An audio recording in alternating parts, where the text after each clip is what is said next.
Today, we are going to decode mind. As a psychologist, we have a limitation because we can talk about mind, but we do not experience mind as such. We know that a lot of people are suffering from anxiety, depression, relationship problems, etc. Truly speaking, in this universe, there are no problems at all. It turns to be a problem.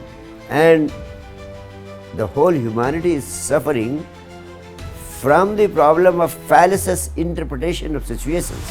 Problems are simply because we have developed a specific perception to interpret certain situations of life.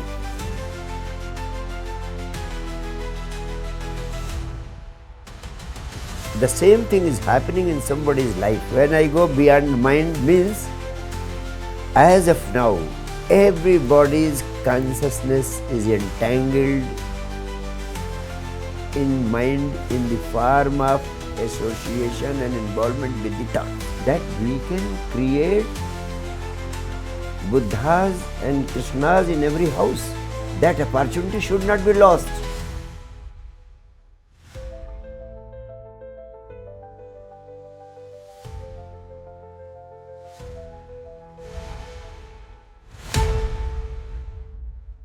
Namaskar. This is Dr. Diwakar Sukul, a clinical psychologist from London. Today, we are going to decode mind, and to understand mind and its connectivity with the body and the soul, we have an enlightened master, Sri Sakshi Shree Maharaj.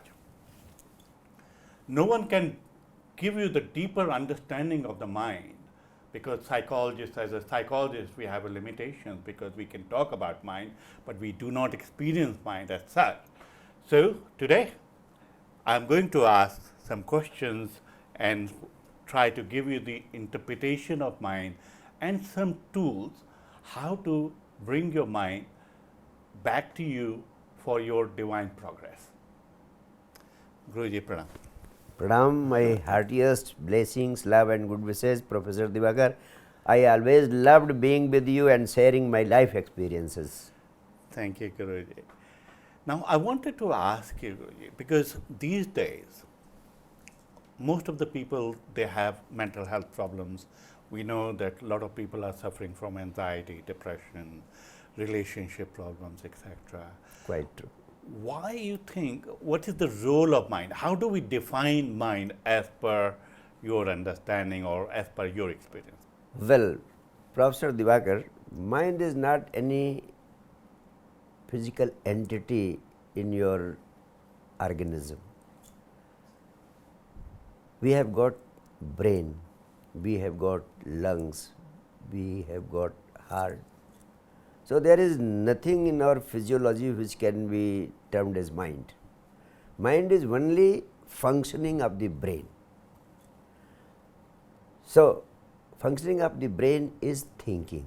So you are every time surrounded by thoughts.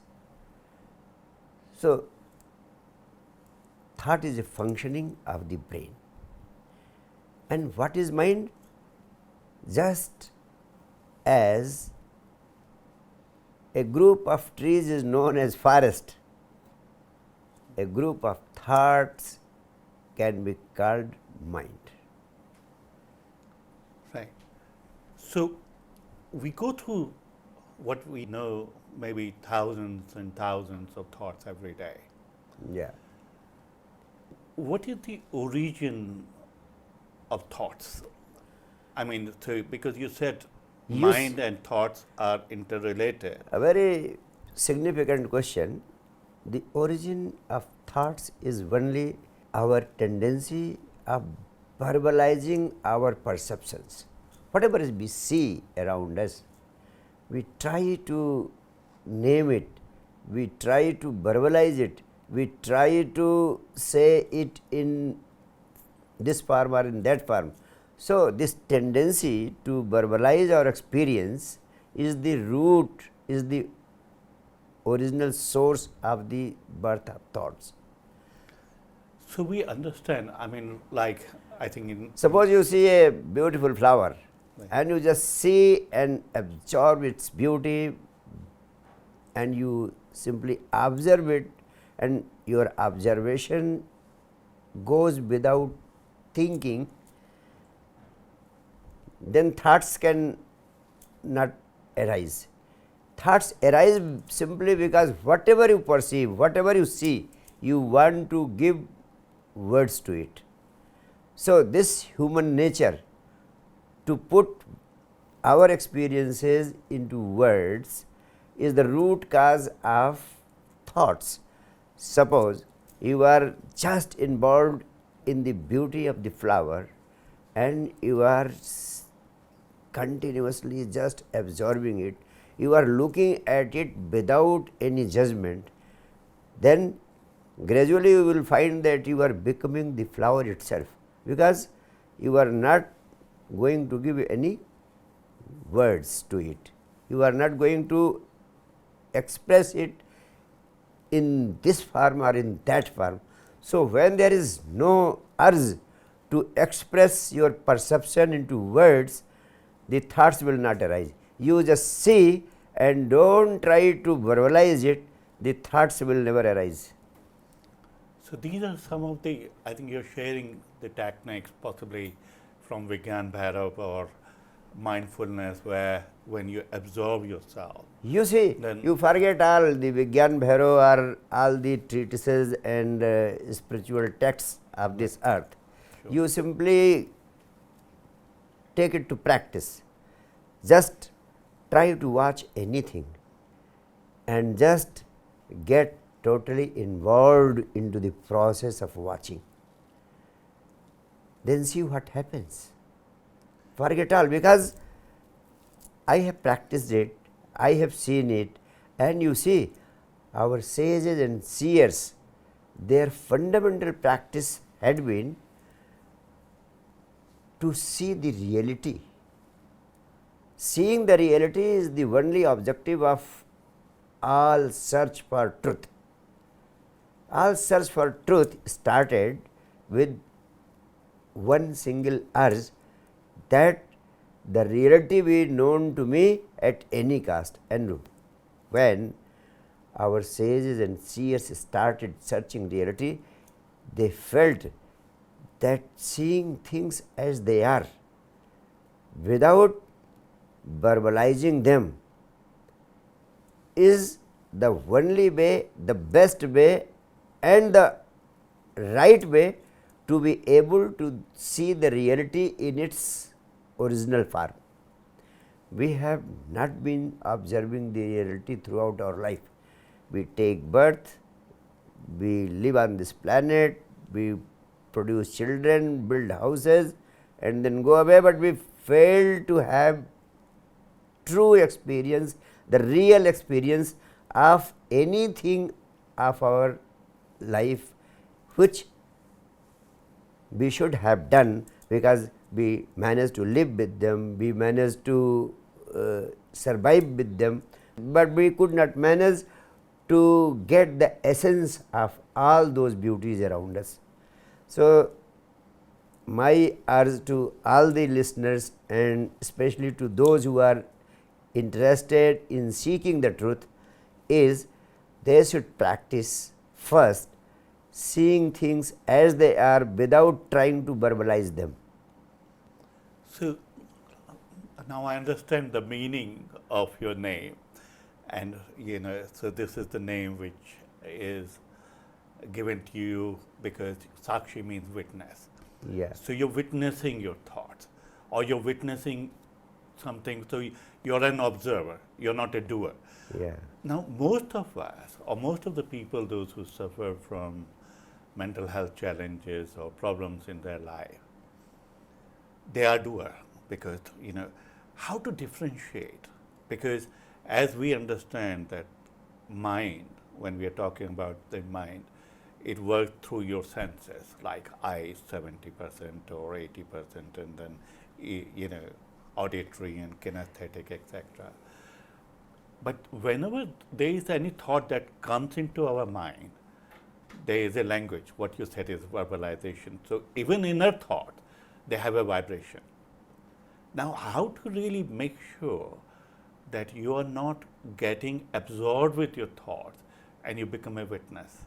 What is the process of that? You say the fundamental problem with humanity is that the moment they come in touch with something, they start identifying those things with them. Right from the time we were born, first gradually we got identified with our body. Then when the process of thinking and thoughts arose, we started identifying ourselves with our mind, our thoughts. And then in the next stage we started identifying ourselves with our emotions. And this process of identification, it has gone into blood and veins of humanity, because through the ages the humanity have been living on these lines. Now the questions arises, what is wrong with it? Truly speaking, there is nothing wrong with it, as long as you do not want to find solutions to the problems of your life. Every time and throughout one's life, one is always fighting to solve the problems of his life. And all the problems of this life are the natural byproduct of this process of identification, either with the body or with the mind or with the emotions. That is why the scientists of the inner, who tried to solve the problems of humanity, whether it was Buddha or any sage or seer of our ancient times, they realized this truth, that mind is the root cause of misery, that identification is the root cause of all misery. Once you manage to learn the art of disidentifying yourself with body, mind and emotions, then you cut the roots of the all problems of human life. Fighting and solving one problem, and you get 10 more problems. You start solving those problems, then hundreds and hundreds of more problems arise. You try to cut the leaves of a tree, then 3 more leaves instantly arise as a challenge to your effort. And then from 3 to hundreds of foliage starts arising. Now the question is, the problems of human life, whether it is anxiety or depression or vaulting ambition, whatever is the root of the trouble, all such problems cannot be dealt with without striking at the root of the problem. And the root of the problem is this identification. And that is why no less than a rishi like Patanjali, he provided 8-fold path for offering solutions to human problems. Out of those 8-fold, 8 organs of his process of alleviation of human suffering, the most important were dharana, dhyan and samadhi. The rest of the 5 limbs, they were connected with the outward dimensions of creating a background for cutting the roots of the human suffering. But the innermost devices were only 3: dharana, dhyan and samadhi. So by dharana, he meant concentration. One faculty of the mind is that every time your mind is entangled in hundreds and thousands of thoughts, so all your energy is being dissipated into these thoughts which are running in different directions. So you are being drained out of all your energy. So Patanjali provides the first solution, that is dharana, means concentration. Your energy which is entangled into innumerable objects, bring your focus from different objects to one single object first. So this is the process of dharana or concentration. And then he says, this is very relevant to see, when you withdraw all your energy from being dissipated into different objects and you put it into one, then you experience concentration for the first time into one object. Now your mind energy has got focused on only one object. Now there are only two things, the subject, one who is focusing, and the object where the attention is focused. So that is the life of the scientist. Every time he is diverting his attention from all the different objects of life and putting it in his laboratory on a specific object. And through this process of concentration, the scientist becomes capable of knowing a number of things about the object. The knowledge of object is revealed to him. How? Through this process of concentration. So process of concentration is the tool of the scientists. You are a scientist of the mind. So your focus goes at the mind. Every time when I feel like talking to you about different dimensions of life, your focus first goes to the mind, because you want to know each and every dimension of the mind and its functions and its activities. So, but there is another person. Patanjali says it is the first step. You can, for knowing all about the object, you have to adopt the process of concentration of mind. And then what is the second dimension? He says,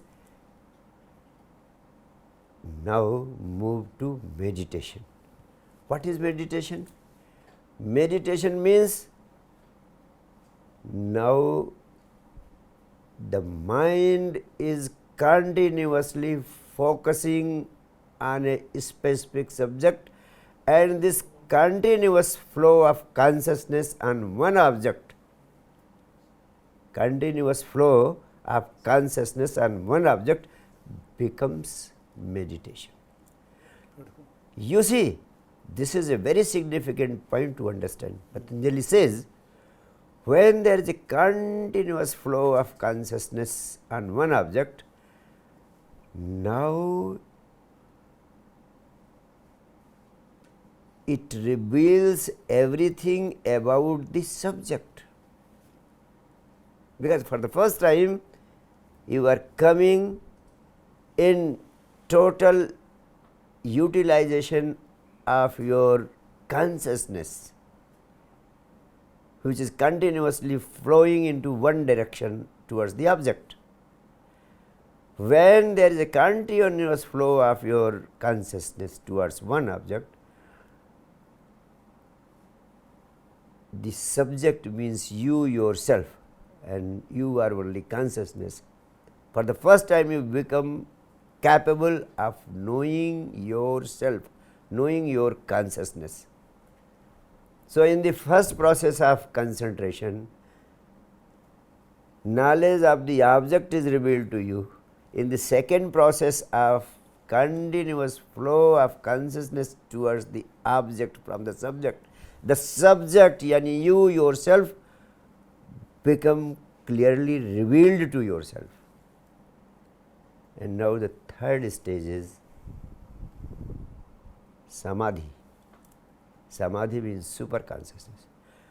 When this process of continuous flow towards the object is continued unwavering for long, then in due course of time the subject becomes one with the object. You become one with the object. Now the duality between the subject and object is no more there. The observer becomes the observed, and now you come home, you come to realize your own self. That is what we call super consciousness, and in that state of super consciousness you become bliss, you become one with the energy of the universe. So this is by applying these three right processes, your mind power can lead you to the status and experience of bliss, what we call samadhi. See, it's very interesting because it's very complex the way Patanjali has defined 8 limbs of yoga. But the way you described it is quite real, quite. I would like to tell you that as long as you are simply trying to go into dissection of the mind and its processes and not trying to imbibe the impact of your own consciousness through the processes our sages and seers of ancient times had experienced it, you will simply remain a child of a student of mind. But I want you to become a master of your mind so that you can develop the capability of transcending mind and going beyond it. And going beyond it is the most invaluable experience which every human being must have before leaving this body on this planet. So Guruji, you define the purpose of life, that you should be one with your super consciousness. I And wanted to, sorry. By applying your mind, you can develop the talents of transcending the mind and going beyond it, the ultimate experience of human life. But before that, there is a process. I wanted to, because I work in this field, so the complexities of life are quite challenging for most of us. So when Patanjali, when he talked about mind, he also talked about mind, that there is a recording which we are going through our senses, or whatever is recorded in our mind through senses. Then there is a power of discrimination, and then what you mentioned, the root cause of our suffering is the identification with whatever we see. Now that's where we are facing challenges, Guruji. Quite true. Like if I have certain bills to pay, if suppose I am facing certain challenges in my relationship, or health of the problem, or a problem of health in my family members, or financial challenge, whatever the challenges we are facing, how we can really get out of it by this technique of mind power. Because you said that you need to really find yourself first. But the problems are there. There are physical problems. People are suffering all the time. That's the reason why people like us exist in this world as a psychologist. Beautiful. No doubt problems are there that cannot be denied. But I have to tell you, truly speaking, in this universe, there are no problems at all. Problems are simply because we have developed a specific perception to interpret certain situations of life.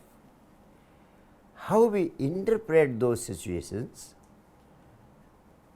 your interpretation only makes a situation to be a problem, because the same thing is happening in somebody's life and it's no more a problem for him, and the same situation is happening in your life, but that is absolutely not a problem for you. Everybody is interpreting his or her situation in such a specific way that it turns to be a problem, and the whole humanity is suffering from the problem of fallacious interpretation of situations.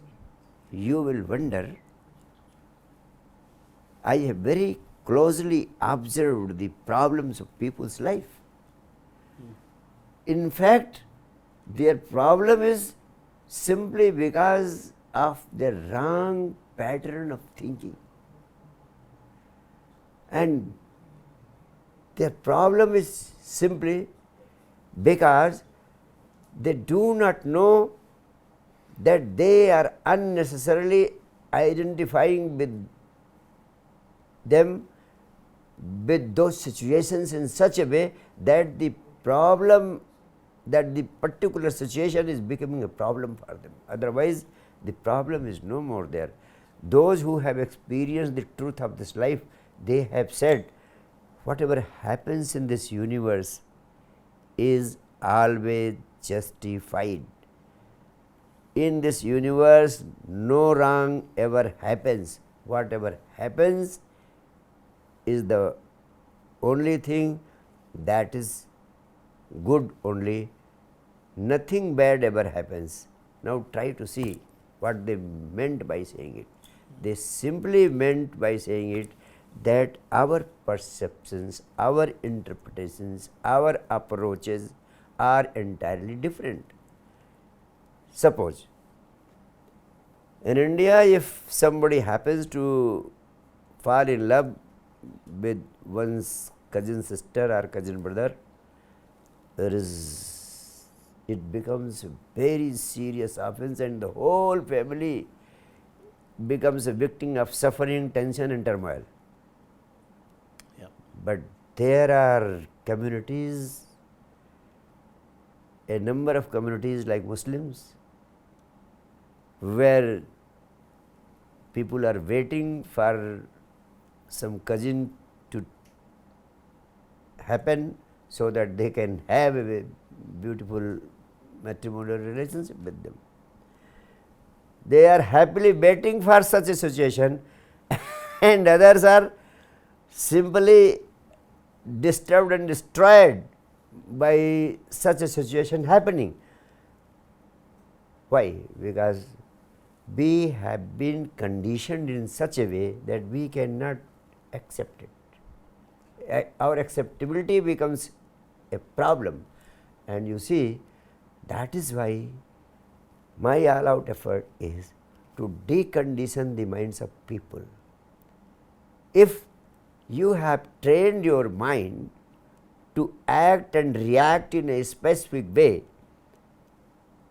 there is bound not to accept what is being conveyed to you, because even psychologists of this earth have been saying that whatsoever is trying to be communicated by any spiritual master to the other person, he is ready to receive only 5%, 95% flows away.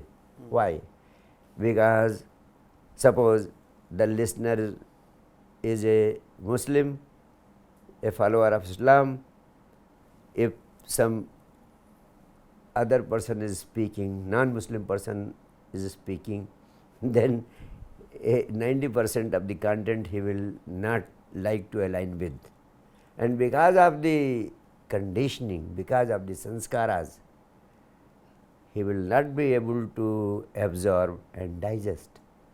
So there is no listening happening There is no hearing of the truth in real sense of the term from, even if people are reading books, they are not getting the right message because they are receiving only what aligns with them, and what does not align with them, all that goes waste.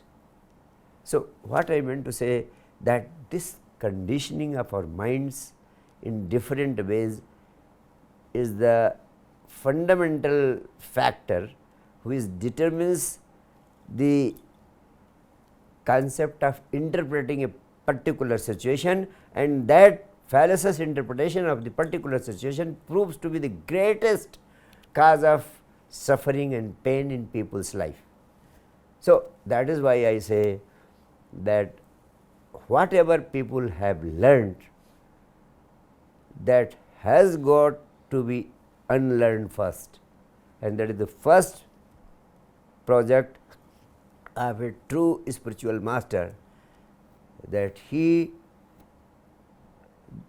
tries to manage his near and dear ones in such a way that first deconditioning of all the impressions which have been carried on through the past lives as well as which have been gathered in this life, first those impressions must be deleted.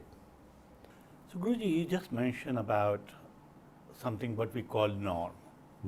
So, society got its own norm. So, what is acceptable in one society, one country, one culture might be not acceptable in any other culture or country, whatever it is.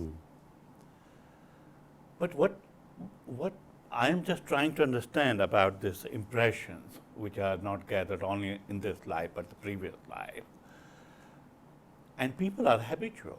I mean, we get conditioned because we know that there is something called amygdala. It contains all the traumatic information from from our time of birth or cave or something. How we can decondition or de-learn and then move towards the higher dimensions, what you said about samadhi? Oh, beautiful. There is only one way of there is only one way of deconditioning our past impressions, either of the past lives or of this life, and that is, first we must be made aware that this conditioning is the greatest evil on this humanity, and until and unless this evil of conditioning is taken care of, humanity can never be made joyful. The comforts of science and technology can multiply, these comforts of the comforts created by science and technology can be multiplied by many times. Our lives can be made more and more comfortable, just as today we are living a life more comfortable than the lives of Rajas and Maharajas of the old days. But the joys of our life are no more there. We are all growing to be victims of tension, anxiety and depression. All these things have become silent killers. People are being killed and people's life has become miserable. So, if we want the greater welfare of humanity, this understanding, this awareness about deconditioning must be widely conveyed to the minds and hearts of the people. People like you can become torch bearers. Those who are interacting with people on a large scale, they can convey their experiences and they can spread the message of this truth throughout the whole world. Now, this task can be easily managed, number one. At the same time, the whole humanity must be taught that this gadget, what we call body, which contains mind and heart, has got to be made healthier first. Sound body, sound mind, and self-realization, these are the fundamental things which each and every human being is required to become conscious of. And the first requirement is there should be right food, which must be made available to the people, and awareness towards what we eat through the mouth and what we take through our senses to the inside, that all becomes a food. So, what we are taking in through different senses is of primary importance, and everybody should allow only those things to go in which are desirable, and nobody should allow all the rubbish to throw inside, either through mouth or through eyes or through mind or through ears or through other senses. And the entirely opposite situation is prevailing these days. Secondly, there should be right exercise. Without right exercise, you cannot keep your body and mind and heart in right condition. And thirdly, right sleep or relaxation. Right sleep and relaxation, they are also mandatory. 7 to 8 hours of sleep, uninterrupted sleep, and a state of total relaxation 24/7 while working or not working. So, if the fundamental gadget which we are is taken care of, kept healthier, and at the same time, then the next step is what Patanjali says, practicing dharana, dhyana and samadhi. The 3 steps which I told, these are the steps for deconditioning and throwing away the rubbish which you have collected through the ages inside you into your subconscious. And without throwing away all the rubbish which has been accumulated in the form of impressions of the past lives or this life, until this rubbish is thrown away, a new man can never be born, a joyful man can never be born, and a healthy humanity, a joyful humanity can never be dreamt of.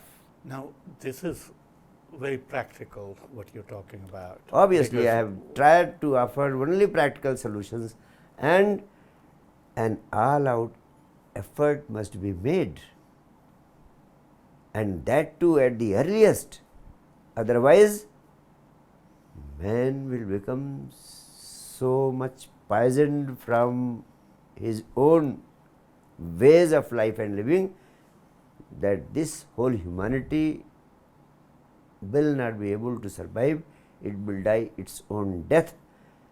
The wars like the present ones happening between Ukraine and Russia or the Palestinian wars, these are indicators that man is not ready to live in peace, because everybody is disturbed within. Until and unless everybody is made happier from within, deconditioned, and until and unless joy arises from within, until and unless individual is at peace with himself, no word peace can ever be possible. I think what we got from you and for our audiences, that whatever goes inside, like your senses, whatever you're receiving, you're projecting the mind that way. Yeah. Then to connect your mind and body, the right kind of exercises like breathing, and I think in your mind power meditation, Yeah.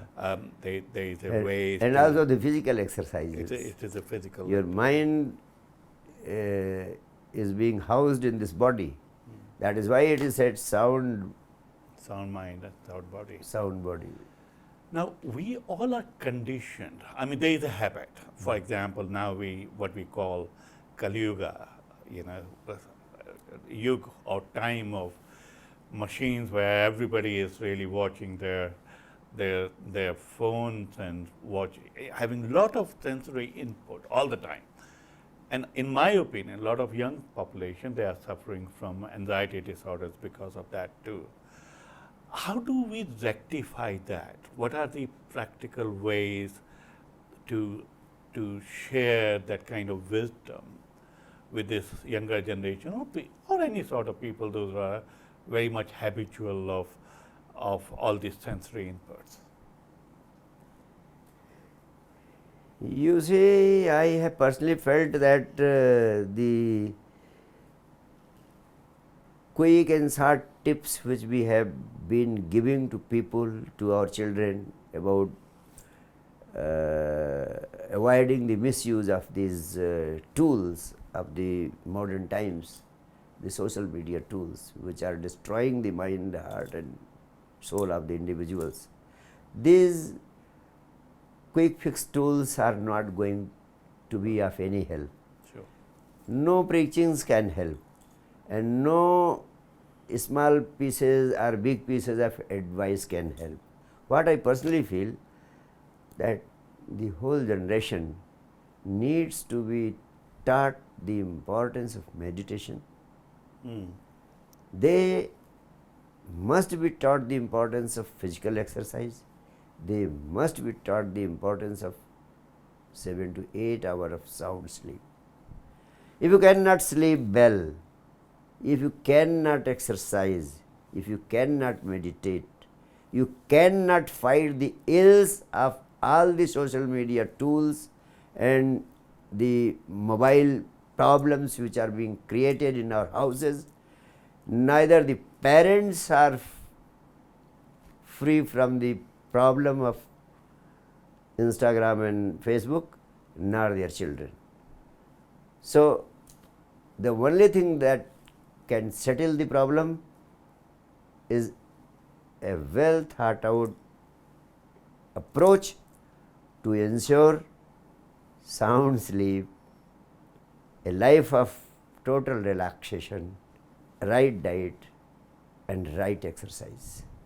Every day, first 1 to 2 hours of the morning hours must be devoted for our inner growth and for our physical and mental fitness.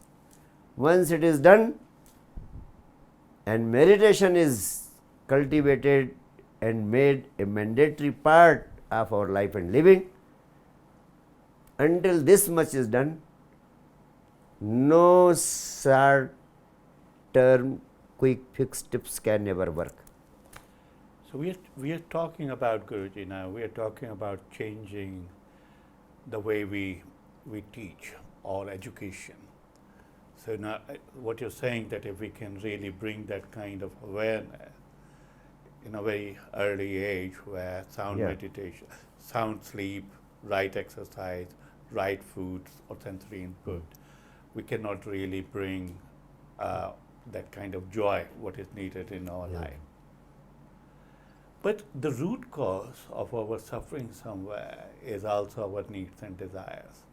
So whatever fears and desires.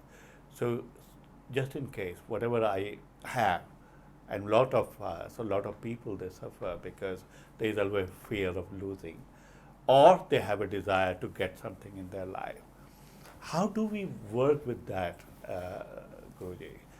Because I see a lot of mental health problems people are experiencing because of the fear. That fear creates anxiety and depression and all that kind of stuff. Professor Diwakar, fear is an integral phenomenon of human life or of the life of all creatures on this planet.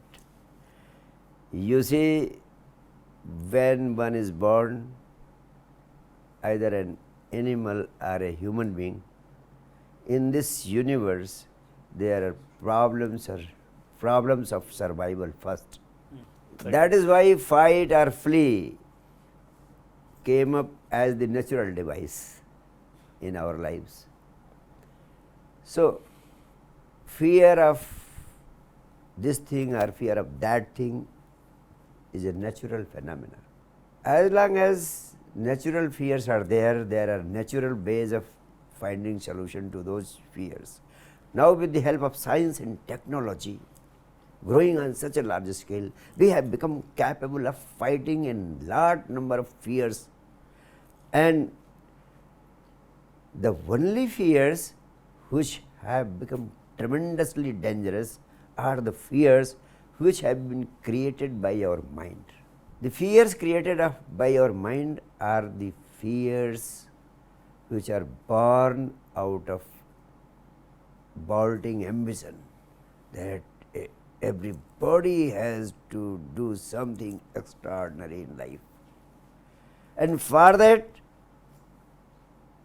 everybody starts running blindly, madly, just to reach somewhere.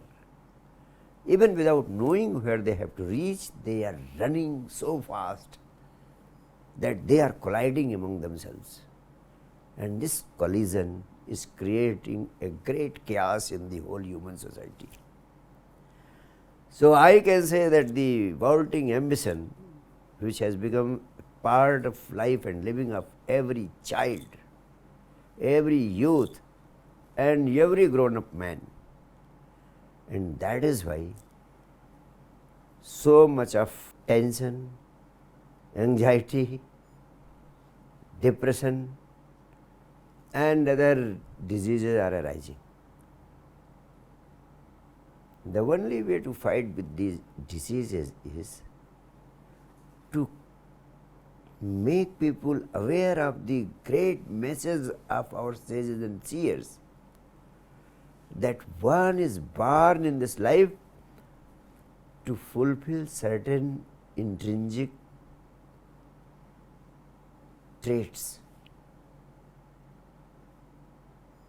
Everybody, every child must be made to understand that he is born to be a specific flower. And if that child pursues his own intrinsic traits, and in pursuance of those traits, he sets himself to achieving to grow and bloom in that dimension, he will never fall a victim of anxiety, tension, and depression. He will never be a victim of fears, because his journey to bloom at the peak in that dimension will become a journey of joy, because it was his intrinsic nature. Here people are born to do something, to be something, and they are entirely involved in doing something other, which is no more their joy, and they are doing it simply because they need money or power or prestige, and that is the root cause of the whole issue. Identifying one's passion and then pursuing in the same direction, this will create no fears. Even if nothing happens and the person is pursuing one's own intrinsic nature, he will never fall victim to any kind of fears, tensions, or troubles in life. Now, this is very interesting what you're talking about, but it raises few questions in my mind. Quite right.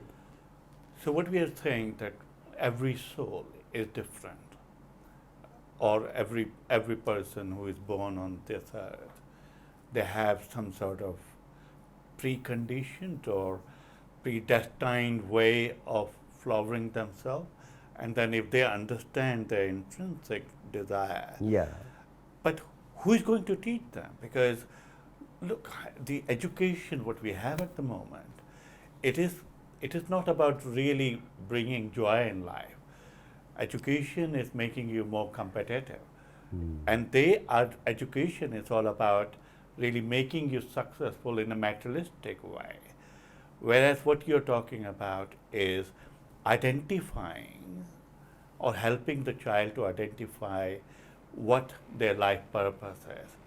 Now, who is going to do that? A very significant question in the modern context, because everywhere the educationists are no more concerned about the future of the child. They are no more concerned about the future of humanity. Neither the parents are concerned, nor the educationists are concerned, nor the politicians are concerned with it. The fundamental issue is who will do it. You have rightly pointed out the question, who is going to do it and how it is going to happen. So, first thing I would like to suggest that in this regard, the whole humanity has got to be made aware. The politicians and the educationists and the parents must be made aware of this truth, that their children are the most precious thing in their life, most precious ones of this country and the world.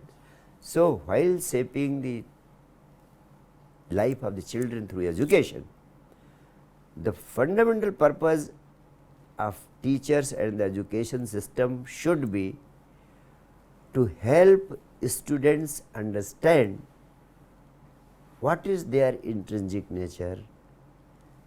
They should help the children know first what is their passion, what motivates them most. And if this effort is done at the early stage, I can guarantee that children will grow in right direction. And the whole education system must be tuned towards making children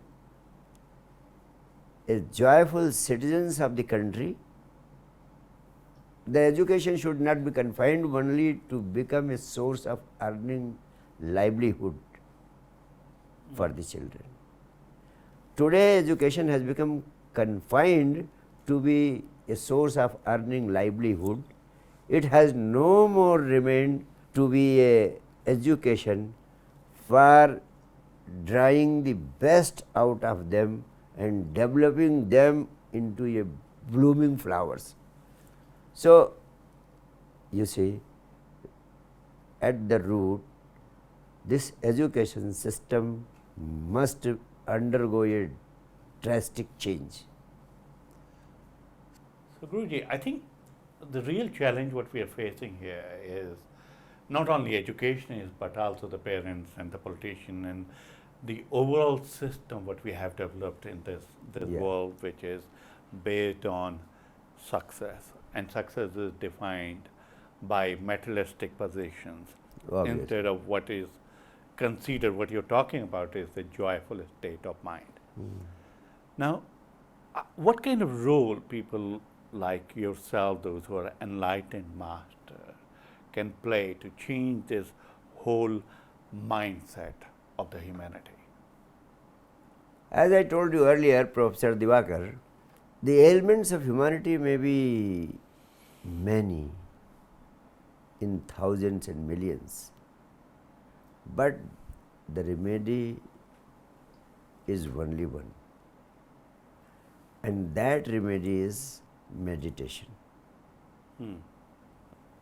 And it is so much important that I want that meditation must be made mandatory part of the education system.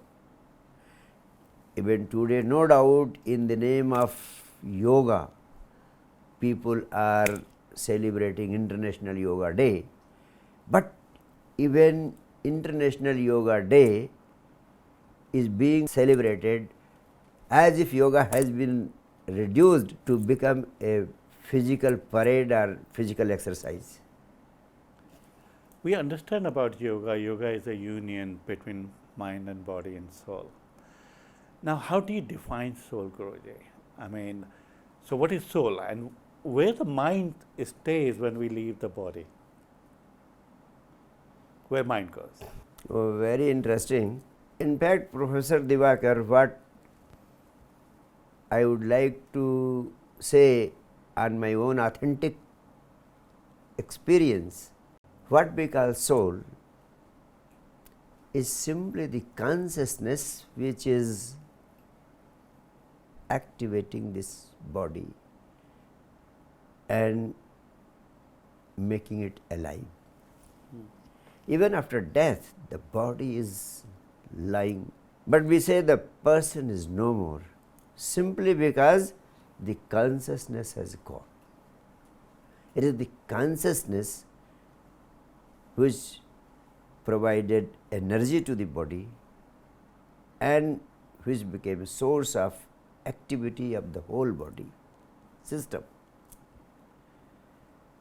So this consciousness, as long as it is in your body, has been termed as soul. And on the whole, your body can be said to be associated with two more most important functions. One is the function of the mind, and the other is the function of the heart. The mind deals with thoughts and the heart deals with your emotions. How this mind can be utilized to give you the experience of the soul is a very relevant question, and I would suggest that when you transcend the limitations of the body, when you transcend the limitations of the mind, when you transcend the limitations of the emotions, when you learn to go beyond them, then you get established into your being, into your soul.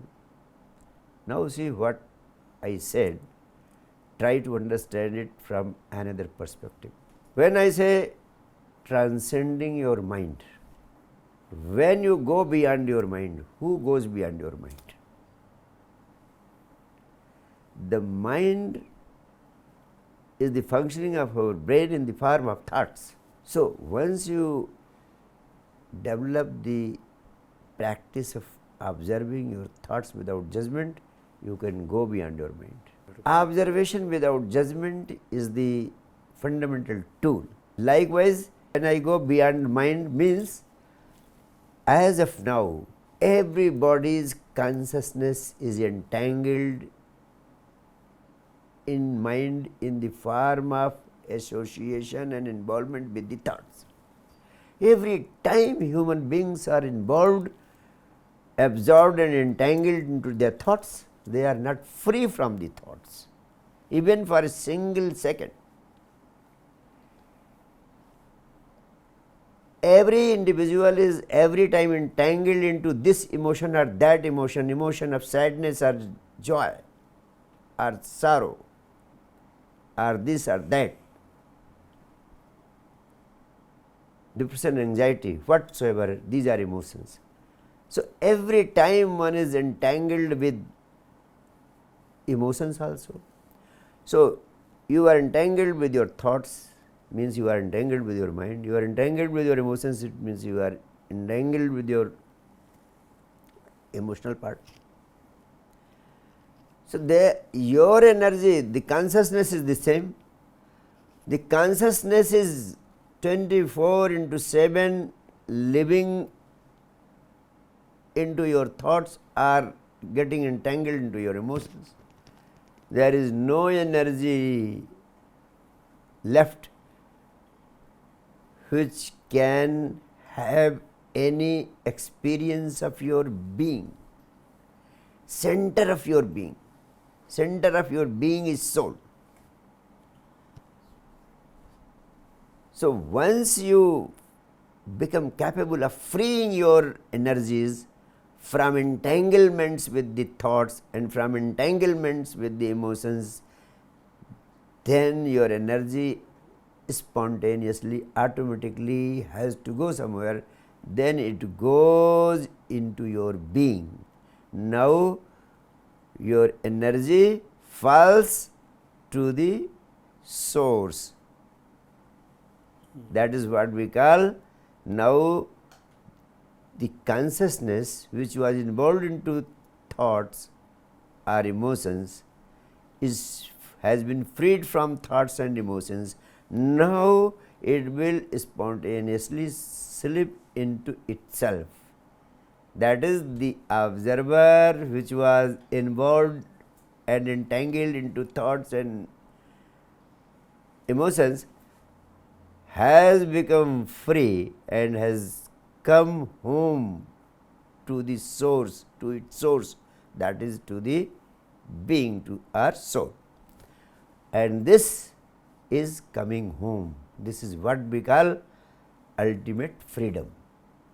Ultimate freedom that spiritualists have been talking throughout their life, mukti and moksha. This ultimate freedom is a byproduct of freedom from thoughts and freedom from emotions only. Now you are free. Now you are into your being. Now you are consciousness. And that state of being established into own consciousness is a state of super consciousness. Now your consciousness becomes aligned with the consciousness of this whole universe, and that is why it is said that oneness with the existence is received. So you're talking about from duality to oneness. Yeah. And you're talking about the process where you're becoming the witness of your thoughts, or you're just becoming a witness. And is that the ultimate goal of human life? To achieve that salvation where you're free from You are all living these- this life, and while living this life, if you have learned the art of being centered into your being or soul, then that is the status which Buddha had received, that is the status which Krishna has received, this is the status which Raman Maharshi had achieved, that is the status which Ramakrishna had achieved. They are solitary examples. But the science of spirituality has been developed to such an extent now through the ages that we can create Buddhas and Krishnas in every house. That opportunity should not be lost. We think it to be something imaginary, something far off imagination, simply because we don't know that the task is so easy. That's so beautiful. I think the key message here, Guruji, what you're saying, that all of us has a potential to be a Krishna or Buddha or enlightened, but we need to be aware, and then you just share the practical dimensions of achieving that salvation within us. Thank you, Guruji, for all your very informative knowledge today, which is going to convert into the wisdom of many. Thank you. Thank you, Professor. Thank you so much. I really loved being with you. Thank you. Thank you, Guruji. And it feels like that, when you are with the enlightened master, you can get all the tools to be free from all your suffering. Thank you for your time and your knowledge and wisdom. I hope that we can integrate that in our life too. Thank you, Guruji.